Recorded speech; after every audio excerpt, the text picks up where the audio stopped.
में अपनी पार्टी व मूवमेंट को फिर से आगे बढ़ाना है तथा आगे चलकर सत्ता में भी जरूर आना है। तभी फिर यहाँ गरीब, असहाय, दुखी, पीड़ित व कमजोर वर्गों के लोगों का सही से भला हो सकता है। और अब तो इनके प्रति जातिवादी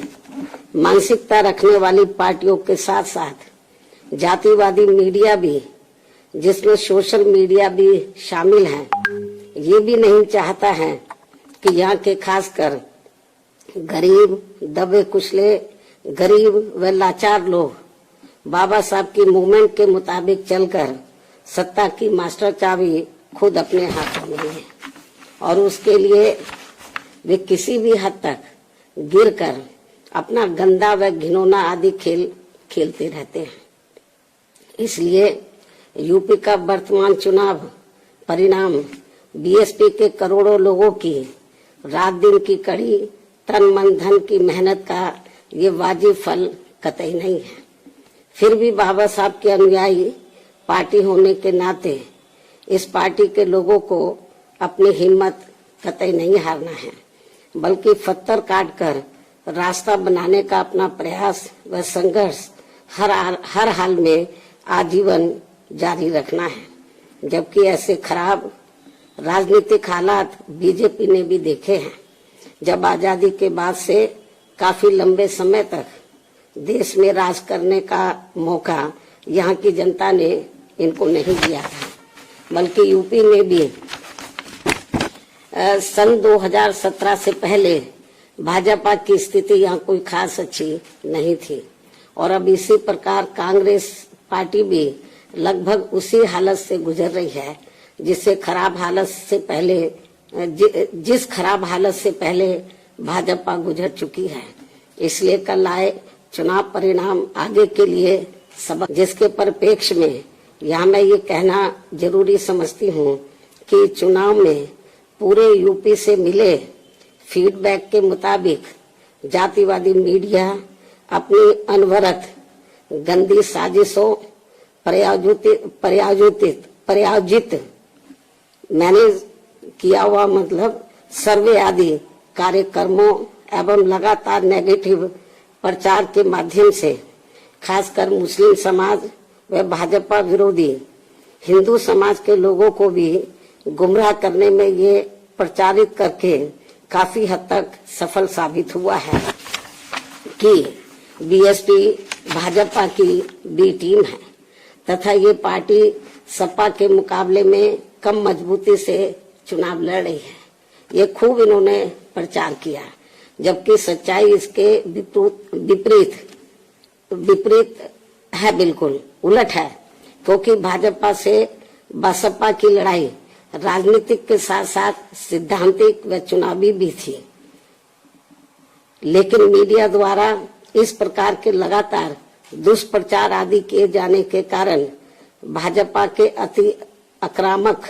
मुस्लिम विरोधी चुनाव प्रचार से मुस्लिम समाज ने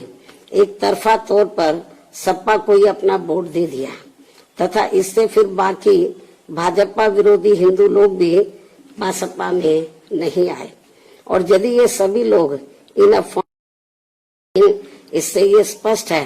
कि मुस्लिम समाज का वोट यदि दलित समाज के साथ मिल जाता, जैसा कि बंगाल के चुनाव में टीएमसी के साथ मिलकर भाजपा को धराशायी करने का चमत्कार परिणाम दिया था, तो फिर वैसे ही परिणाम यहाँ भी दोहराए जा सकते थे। साथ ही ये लोग हमेशा इस तथ्य को ऐन वक्त पर भूल जाते हैं कि केवल बीएसपी ही यूपी में भाजपा को सत्ता में आने से रोक सकती है, सपा नहीं। इनकी इसी गलत सोच का ही ये नतीजा है कि भाजपा फिर से सत्ता में वापस यहाँ आ गई है। और यदि यूपी में तिकोना संघर्ष हुआ होता, जिसकी पूरी संभावना भी थी, तो तब यहाँ यूपी के परिणाम बीएसपी की अपेक्षा के मुताबिक आते तथा फिर भाजपा को सत्ता में आने से रोक लिया जाता। अर्थात कुल मिलाकर मुस्लिम समाज बीएसपी के साथ तो लगा रहा, किंतु इनका पूरा वोट समाजवादी पार्टी की तरफ शिफ्ट कर गया और इनके इस गलत फैसले से बीएसपी को बड़ा भारी नुकसान ये हुआ कि बीएसपी समर्थक अपर कास्ट व ओबीसी समाज की विभिन्न जातियों में भी ये डर फैल गया कि सपा के सत्ता में आने से दोबारा यहाँ जंगल राज आ जाएगा और फिर ये लोग भी भाजपा की तरफ चले जाएंगे। इस प्रकार से भाजपा को हराने के लिए मुस्लिम समाज ने बार बार आजमाई हुई पार्टी बीएसपी से ज्यादा सपा पर भरोसा करने की बड़ी भारी भूल की है, जिसकी सजा बीएसपी को मिली है। यह काफी कड़वी व सीख लेने वाली भी है। जिसकी सजा बीएसपी को मिली है कि हमने पे भरोसा किया,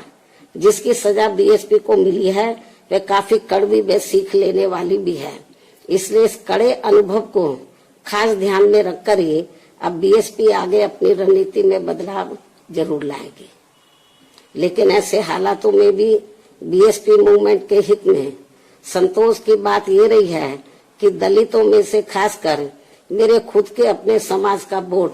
हमेशा की तरह इस बार भी अपनी मूवमेंट व पार्टी की लीडरशिप के साथ चट्टान की तरह पूरी मजबूती के साथ खड़ा रहा है। जिन पर मैं कितना भी गर्व महसूस करूं वह कम ही होगा तथा उनका जितना भी मैं आभार प्रकट करूं वह कम ही होगा। और अब मेरी उन सभी से ये भी अपील है कि उन्हें अपना मनोबल बिल्कुल भी नहीं गिरने देना है, क्योंकि बाबा साहब के अनुयायी कभी भी अपनी हिम्मत नहीं हारते हैं तथा वे अपना संघर्ष लगातार जारी रखते हैं। सफलता फिर एक दिन झक मारकर हमारे कदम जरूर चूमेगी। हमें बाबा साहब के कारवां को न रुकने देना है न झुकने देना है। साथ ही हमें ये भी मानकर चलना चाहिए कि अब बुरा वक्त खत्म होने वाला है, क्योंकि पूरा खून पसीना बहाने के बावजूद भी जो यूपी का इस बार परिणाम आया है तो उससे बुरा और क्या हो सकता है। अर्थात पार्टी के लोगों को निराश व हताश कतई नहीं होना है और अपने स्वाभिमान व मूवमेंट की सफलता के लिए पहले की तरह ही पूरे जी जान से पार्टी के कार्य में लगे रहना है। साथ ही इस बार यूपी में पार्टी की अपेक्षा के मुताबिक नतीजे नहीं आने को लेकर फिर से मैं उन्हें ये कहना चाहती हूँ, इस बार चुनाव में मुसलमानों का वोट एक तरफा सपा की ओर जाते देखकर दलित वर्ग में से मेरे खुद के समाज को छोड़कर बाकी सभी हिंदू समाज ने सपा के रहे गुंडा, माफिया, आतंकी व भ्रष्ट राज को याद करके तथा ये सोचकर कि कई हिंदुओं का वोट बंटने से सपा सत्ता में वापस न आ जाए, इसके डर से इन्होंने बीजेपी की नीतियों व कार्यशैली से दुखी व परेशान होते हुए भी अपना एक तरफा वोट बीजेपी को अंदर ट्रांसफर कर दिया, जिसने फिर बीएसपी को सन 1977 में कांग्रेस पार्टी की हुई स्थिति की तरह यहाँ चुनाव में लाकर खड़ा कर दिया है। हालांकि इसके बाद फिर अगले हुए चुनाव में कांग्रेस पार्टी पूर्व की तरह यूपी सहित देश के अन्य राज्यों में भी पुनः सत्ता में वापस आ गई थी। कहने का तात्पर्य ये है कि राजनीति में कभी कभी वर्तमान की तरह ऐसे उतार चढ़ाव भी आते हैं जिससे अपनी पार्टी के लोगों को भी दुखी होकर शांत बैठने की बजाय या इधर उधर भटकने की बजाय बल्कि ऐसी बदली हुई परिस्थितियों का भी मुकाबला करने के लिए अपनी वर्तमान रणनीति में परिवर्तन करके आगे बढ़ना होगा। और इसके लिए बाबा साहब के राजनीतिक जीवन संघर्ष व उनकी सोच को भी ध्यान में रखकर अपनी पार्टी के जनाधार को फिर से कैडर के जरिए आगे बढ़ाना है। साथ ही इस मामले में हमें ये भी याद रखकर आगे बढ़ना है कि कांग्रेस ने बाबा साहब को अपने रास्ते का रोड़ा मानकर इनको सीधे चुनाव में कामयाब नहीं होने दिया था, लेकिन उन्होंने इससे भी अपनी हिम्मत नहीं हारी थी और फिर यहाँ जातिवादी व्यवस्था के शिकार हुए लोगों को एकजुट व संगठित होकर उन्हें राजनीति में आगे आने की भी सलाह दी थी, ताकि फिर वे सत्ता के जरिए अपना खुद का विकास व उत्थान आदि कर सके, जैसा कि हमने यूपी में 4 बार करके दिखाया भी है। साथ ही उन्होंने उस समय कांग्रेस जैसे अन्य उन सभी जातिवादी पार्टियों से भी अलग रहने की भी सलाह दी थी, जिनकी जातिवादी सोच में कोई परिवर्तन नहीं आ रहा था। इसलिए इन सब बातों को ध्यान में रखकर अपनी पार्टी के लोगों को फिर से अपनी पार्टी व मूवमेंट को आगे बढ़ाना है। इन्हीं जरूरी बातों के साथ ही अब मैं बीएसपी के सभी छोटे बड़े पदाधिकारियों, कार्यकर्ताओं एवं अनुयायियों के साथ साथ सब समाज के उन सभी लोगों का भी हृदय से आभार प्रकट करती हूँ, जिन्होंने बीएसपी को जिताने के लिए यहाँ रात दिन काफी कड़ी मेहनत की है तथा पूरे तन मन धन से भाजपा को हराने के लिए यहाँ लगे रहे हैं। साथ ही उत्तराखंड व पंजाब राज्य के भी